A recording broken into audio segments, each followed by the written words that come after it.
What's goody world? I'm back with Sabaton history. I just knocked out Steel Commanders. That video is tough. The song is tough. The instruments were tough.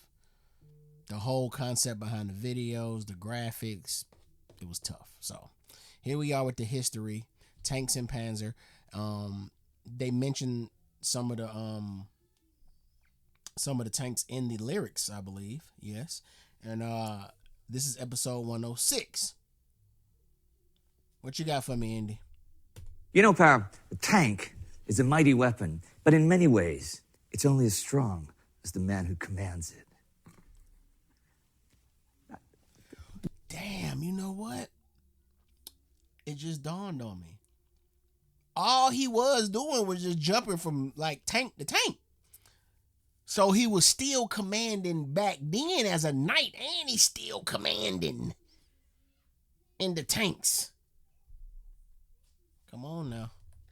As the man who commands it. I tried, right? Come on, okay, fine. Steel Commander. Oh, we have to do that again.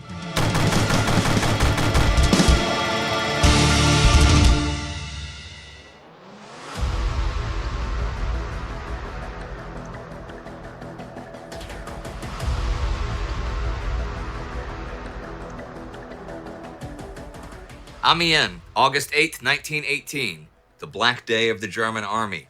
530 British tanks were secretly assembled on a 13-mile front and unleashed without the usual preliminary artillery barrage. Surprise was total. A wave of heavy armor, almost impenetrable to bullets and grenades, broke into the German lines, achieving major breakthroughs for the first time in years. Heavy casualties and an overall panic routed the powerless German infantry. What would follow was blow after blow of armored fists, heralding the beginning of the end of the Great War. Less than 2 years after the tank's combat debut at Flers-Courcelette during the Battle of the Somme, the technological leap was immense. Back in 1916, the early Mark I tanks were... Damn, that's pretty cool that they actually got the imagery right in the video, as close to the real one as they could. It's pretty tough. Pretty restricted in their effectiveness. They were too few in numbers, too dispersed, and plagued by technical issues. Nonetheless, what had been achieved by just months of planning and engineering, the gathering of armor plates, naval guns, tractor tracks, engines, and transmission systems, was nothing short of the weapon that would change warfare for the coming century. At Amiens, the British Tank Corps was freshly equipped with the new Mark Vs, a new benchmark in tank design. Still comparatively slow, and with a short operating range of movement, yet with a more powerful engine and an epicyclic gear steering system that allowed for just one driver, and more sophistication helped eliminate the hellish conditions inside the tanks and ensure the overall survivability of its crews. So the lyrics did lead me to that too. This entire thing is it's about the tanks. It's about who's commanding the tanks, and not the knight in shining armor with whose warrior spirit is being transferred into these tanks in the video and giving them supernatural fighting abilities. Yeah, caught that now. Inside the tanks and ensure the overall survivability of its crews. Just 3 weeks before Amiens, the French had staged their own large-scale tank offensive. More than 400 French Schneider, Charmont, and Renault tanks had been sent into action. The light but agile Renault FT tank was yet another influential design. It was the first tank with its armament mounted inside a rotating armored turret. The driver was situated at the front of the hull, the engine compartment was separated from the rest of the crew, and the track was on sprockets at the rear. Outfitted with a short-barreled 37mm cannon, it could fire the whole range of ammunition, from armor-piercing shells to canister shot and high-explosive rounds. Both the Mark V and the Renault FT would set the standard for modern tanks. Winston Churchill called them the chariots of war, instruments of modern science and precision.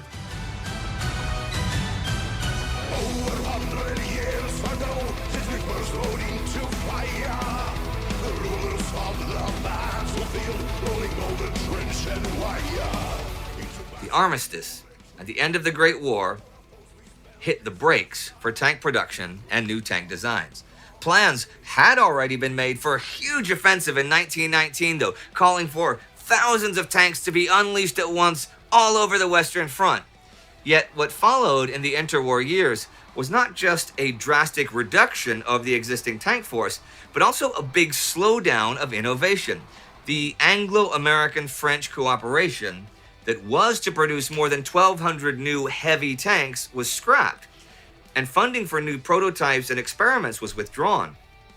Critics then came forward asking not only about how to use tanks in the future, but if they should use them at all. Traditionalists saw tanks more as a freakish byproduct of trench warfare, something that was already out of date. It was argued that large tank formations could never again achieve large-scale surprise and would instead inevitably run into prepared rows of artillery and anti-tank defenses. And even those in favor of tanks wanted to use them more like mobile shields or gun platforms that advanced with the infantry into battle. Only a handful of influential men thought beyond this. Visionaries like Jean-Baptiste Estienne, Heinz Guderian, or J.F.C. Fuller advocated for large and independent armored armies not tied to the infantry's slow pace. Captain Dwight Eisenhower predicted the need to think ahead. In making local counterattacks, the tank has already proven its worth, and the new tank will greatly increase the opportunities and effect of such actions. The clumsy, awkward, and snail-like progress of the old tanks must be forgotten, and in their place, we must picture this speedy, reliable, and efficient engine of destruction. Eisenhower's words, however, fell mostly on deaf ears. France, which had the largest armored force on the planet at the end of the Great War, put tanks in an auxiliary role with the infantry. The U.S. abolished the independence of its tank corps altogether. Only Britain, establishing its Royal Tank Corps in 1923, began looking into the establishment of an experimental mechanized force, but not a whole lot came out of it. And yet, on the one hand, the military planners of the interwar years were hindered by static doctrines, unable to break away from infantry support. But on the other hand, this indecisiveness allowed for really ambitious ideas. The super heavy French Char 2C tank sported a second turret at the rear. The British A1 Independent had 4 additional machine gun turrets. The Soviet T-35 was to have 5 turrets because why not? I mean, who knew what would work? Should they use light tanks and fast tankettes, or heavy multi-barreled monsters with impenetrable armor? But though the Western Entente hesitated, both the Red Army and the Wehrmacht were eager to keep up with new developments, to the point of secretly cooperating with each other. The mobility of tanks and armored vehicles fit especially well with the German doctrines of mobility. With the help of the combustion engine, the Wehrmacht could maybe achieve what was not previously possible with horses and marching feet. By the 1930s, tanks had become more maneuverable and controllable, with higher engine power and the increasing use of radio. This made the military experts surrounding Guderian think beyond simply using them as battering rams. Their speed would assure their surprise, and through surprise, they would achieve victory. The layman, when thinking of a tank attack, tends to envisage the steel monsters of Cambrai and Amiens. He thinks of vast wire entanglements being crushed like so much straw. He remembers how the tanks crashed through dugouts, smashing machine guns to splinters between their weight. He recalls the terror that they inspired as they plowed through the battlefield, flames darting from their exhaust pipes, and how this tank terror was described as the cause of our collapse on the 8th of August. Such steamroller tactics are one, though not the most important, of the things tanks can do.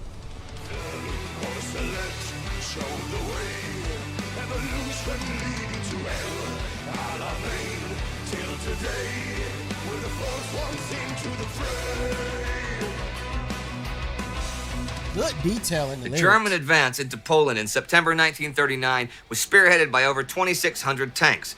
This large number of mostly light tanks, in close support with dive bombers and artillery, swarmed in rapid and well-coordinated maneuvers through the Polish lines, creating chaos and confusion in the rear. When the Wehrmacht turned west, they concentrated their panzer divisions into even larger panzer groups and panzer corps. Tanks crossed the Ardennes and the Meuse in record time, outmaneuvering the in many ways superior French Char B-1 and Saumur tanks in an armored rush that became feared as Blitzkrieg. When the Wehrmacht's mighty panzer armies eventually turned eastwards again in 1941 into the Soviet Union, they initially enjoyed tremendous success.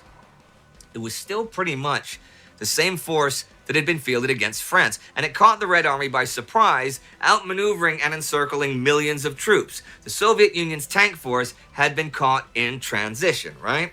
See, when the Red Army had fought Finland over the winter of 1939 and 40, the Winter War, their thousands of tanks failed to secure victory against an opponent who basically had none.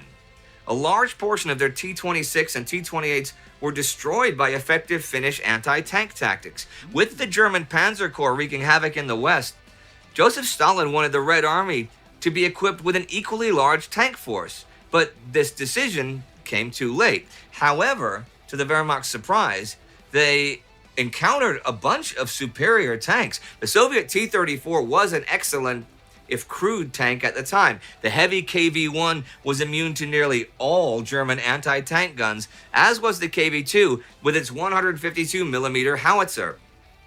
In 1942, a new phase of tank warfare began. The first half of the Second World War was fought by tanks that had mainly already been built, with some upgrades and improvements, okay. But by now, all nations went back to the drawing board, putting the bitter experience of what worked and what didn't work into new designs. Questions once more revolved around the three key components of tank design: armor, mobility, and firepower. They had to consider barrel length, recoil and sighting systems, loading speed, as well as shell and fuel carrying capacity. Should they carry more high explosive or more armor piercing shells? Use gasoline or diesel? Numbers or quality? With the US entering the war, its industrial might was brought in. The new M4 Sherman tanks appeared just in time for the Second Battle of El Alamein. With its 75mm short barrel gun, the versatile tank made a difference over the hot sands of North Africa. The British as well, after losing the majority of their outdated Matilda tanks in the duels of the desert, introduced the Cromwell, the first all-purpose cruiser tank. All contributed to the eventual defeat of the German Afrika Korps. In the east, the age of Blitzkrieg had ended as well. The armored stalemate at Kursk in July 1943 proved that the Soviet Union had caught up in mass-producing their T-34. There, on the battlefield of Prokhorovka, Them boys said, we got some too, boy. We got some for you too. in mass-producing their T-34. I couldn't imagine being on a battlefield, actually being in battle before, right? I'm talking about the whole shebang, guns, charging outside for hours, in the trenches. And then the next battle you show up to is just a tank coming at you. Like, what is that? What is that? Why is it headed towards me the way? What's going on here, guys? I thought it was just like last year. I thought it was rinse and repeat. We done did 3 of these already. Now you telling me, what is this? And then it just crushes you. Proved that the Soviet Union had caught up in mass-producing their T-34. There, on the battlefield of Prokhorovka, where an elite SS Panzer Corps was engaged by hundreds of Soviet tanks and self-propelled guns, the German initiative was finally permanently broken.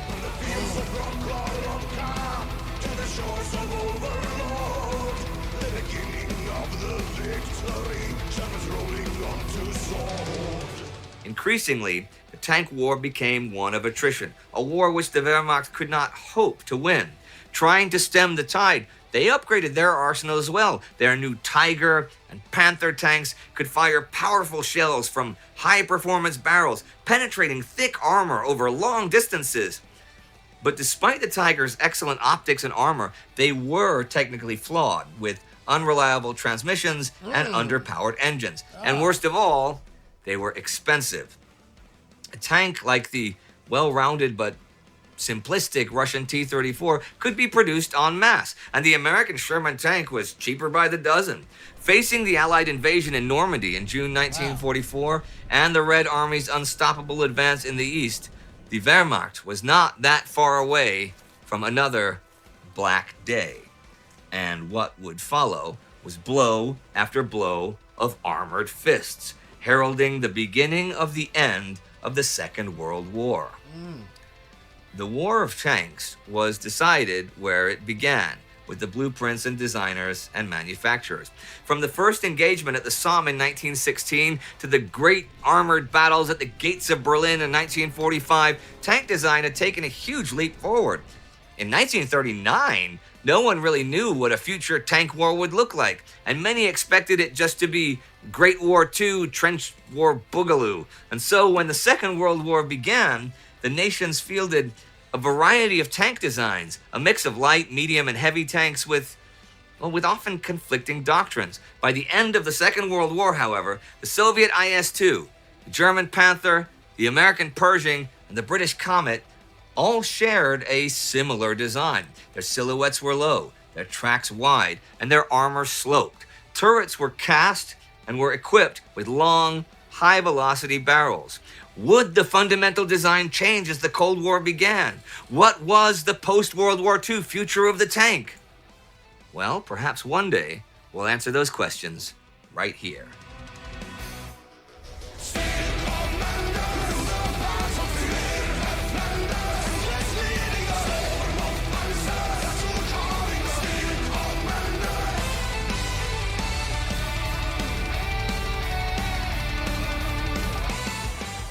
So, Indy, Yeah. what happened to your nose before we start anything else? Yeah, that's an interesting story. But you know what's even more interesting? You tell me, what happened to my nose, Per? What happened to my nose? All right. So we were out driving our tank. Aha. And we were driving very fast. Ooh. And then we were driving through a wall. Ah. And that was all fine. Oh, okay. And then we just parked the tank. Yeah. We climbed out. We were fine. I'm okay. Yeah, you were fine at this time. Yeah. But then, just as we exit the tank. Yeah. Yeah, and I walked this way, you walked that way. Okay. And that way there was you just walked straight into a tree. I walked into a tree. Yeah. That's what happened to my nose. Yeah. But you survived the tank crash. I crashed the tank. No, I was fine. Were you fine? I was completely fine all the time. I was completely fine all the time, and I was. Maybe I'm just that kind of guy that walks into. I walked into a tree, ladies and gentlemen. Now, Steel Commander, this song has a long story, right? Yeah, it's a very long story. The song has been in the creation for so long time. Actually, when we met a long time ago, I don't remember which song we did, but we did a couple of episodes which we filmed in Minsk. Oh, yeah, okay. Yeah, that was March 2020. Yeah, just before started, the Corona started, and everything got a little bit complicated, so we couldn't film in Munich. Right. And I was in Minsk working on a secret song, The Steel Commanders. And you were working with the World of Tanks. Yes, right? Correct. So it's been in the secret work for a year and a half now. Wow. Until we're sitting here. Unfortunately, it was a long story, but maybe it's even better when it finally comes out and everybody can share it. It's not just, a song and stuff. It's so much more to this because there is a game called World of Tanks. Yeah. Yes. And these guys, we collaborated with them. I see those World of Tank on the Fat Electrician videos. He does ads for them, World of Tanks. And you get to look inside the tank. You get to pick the weapons. You get to decorate the outside of it. You could put all the marks from the original tanks, from the original wars. Like it's a very detailed game. Whoever put the game together is wild cuckoo mania, because the detailing on the tanks is crazy. Tanks. Yeah. And these guys, we collaborated with them on a couple of things. People might remember the Bismarck, which is the same company, but not the World of Tanks. Right. But all in all, when we decided upon creating this, let's say, song together with them, it was not only as a music video this time, it was with a complete setup. There was a Sabaton tank called the Prima Victoria. And this one was released some years ago. Okay. It was really fun. Yeah? Now, the technique is a little bit updated. Yeah? And now we are releasing a new tank in the game called the Spirit of War. The Spirit of War. Yeah, that's the new Sabaton tank. Okay. And inside That thing like a Lambo. That thing got the Lambo vents on it. That's fire. of war. The Spirit of War. Yeah, that's the new Sabaton tank. Okay. And inside of it is all the band members. Yeah.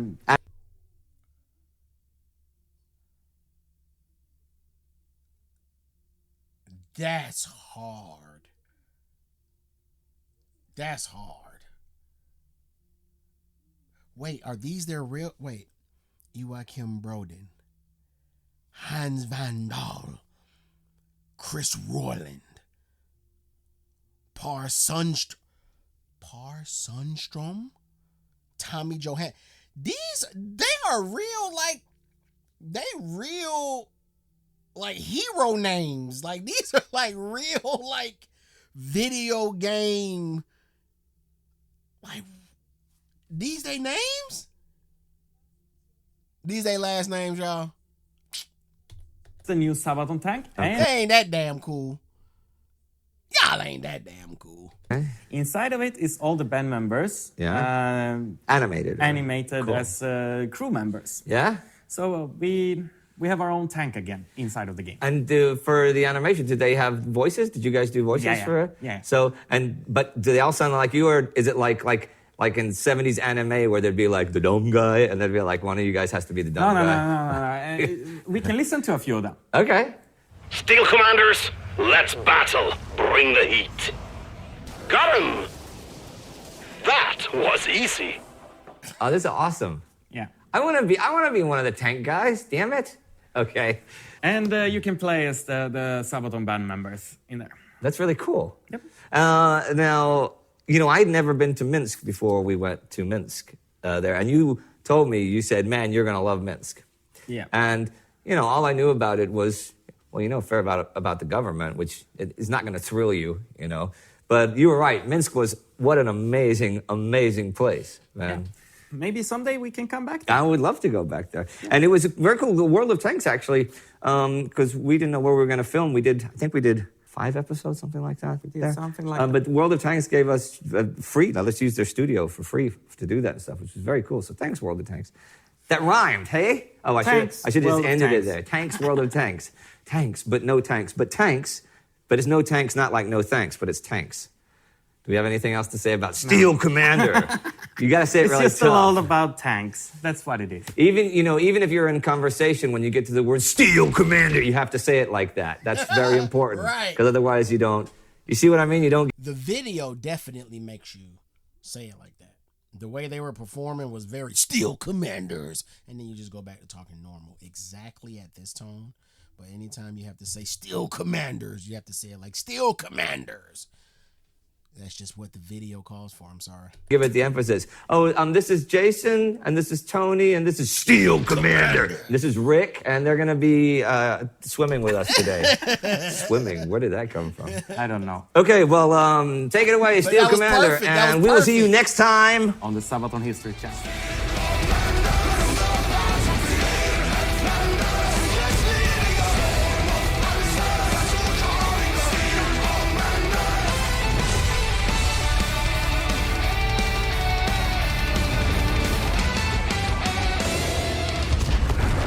Target destroyed. Thanks for watching. That was awesome, right?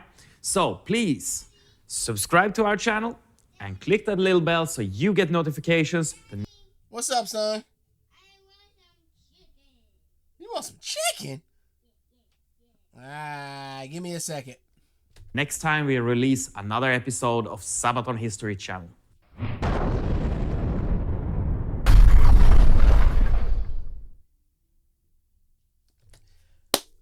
Dope. Steel Commanders was all about tanks. That's fine. The song was good. The video good. Did not know that was that's crazy. It's crazy. Like, comment, share, subscribe. I don't know. This might be my last Sabaton history that I upload to YouTube. I don't know yet. I don't know. Like, comment, share, subscribe. Catch y'all on the next one. Peace.